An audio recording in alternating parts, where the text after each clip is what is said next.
Hi, Jess Ponce here. I am an author. I am a media and communications coach, and I am also a personal branding expert. And I had a conversation this past weekend actually with some cousins of mine, and we were talking about brainstorming. And they're both younger than me. In fact, they are millennials, and they were saying to me, what a waste of time it is to actually have a brainstorming meeting. Well, I'm a creative, so I love brainstorming meetings, and they actually happen to be people who work in healthcare and also in technology. So I know that part of it is, the industry, but as they were describing things to me, I was getting a real sense of what a waste of time their actual brainstorming meetings have become. And so it prompted me to reach out to you. Are you one of those people who thinks that this is not a valuable situation or a valuable use of your time?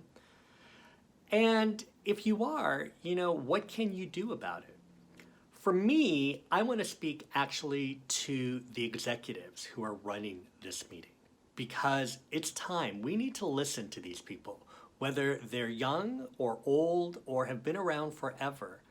They might be wasting their time and don't want to participate. And it's up to you as the leader to be able to really run a good brainstorming meeting. So here are a few ideas that I have to help you out.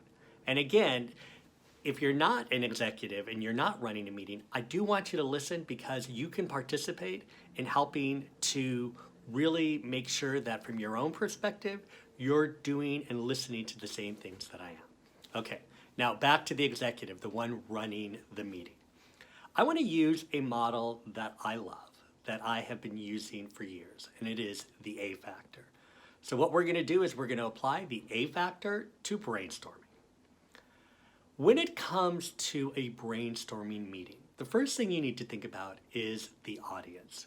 Who are the people that you've gathered together? And specifically, who are they individually? Are there individuals who are gregarious, who would like to talk the entire time? Are there individuals who don't want to speak up? Are there individuals who might be busy with other things? When you organize this meeting, you have to take all of these different individual personalities into consideration. And that means you have to manage how much or how little people speak. If you have that person, and we all do, who wants to raise their hand and say yes, and I've got this other thing to contribute, encourage that person to say his or her piece. Maybe let them go first because they're the people who will break the ice, and then give them the opportunity to listen. Hey, Jess, that was a great idea. Now I'd like to hear from some other people, and if you want to enhance their ideas, please write them down, and we'll get back to them later.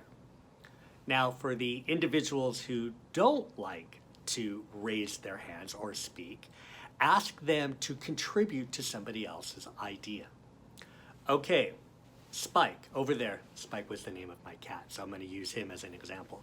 Hey, Spike, you just heard what Jess had to say. Do you think there's something more that we can do with that? Ask them a very specific question. Don't ask, do you like that? Do you don't like that? Or do you have something to contribute? Give them something very specific. There was a problem presented to us, and we have this solution. I'd like you to tell me another possible solution. So Spike, you just heard what Jess says. What is another solution that you have? So think about the audience. Second is have an agenda.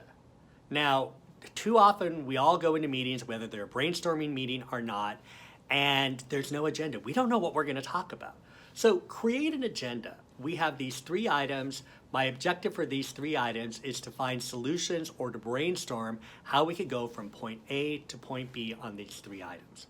And keep everybody on target with that. Because what will happen quite often is that people will say, well, the reason why that's not working, or since we're all here together, let me tell you why my computer board, why my computer isn't working is because the keyboard keeps getting stuck. That's not the time or place. Now, if somebody does come up with a complaint or something like that, you as the executive, as the leader, need to say, you know what, Spike, that is a really good point, and I'm going to get to that later. Today, here's what we need to accomplish. Do you want to contribute an idea towards this problem? In fact, you know what? I'd like to hear, what do you think is the source of this problem? You know, put people, I don't want to say on the spot, but put them on the spot.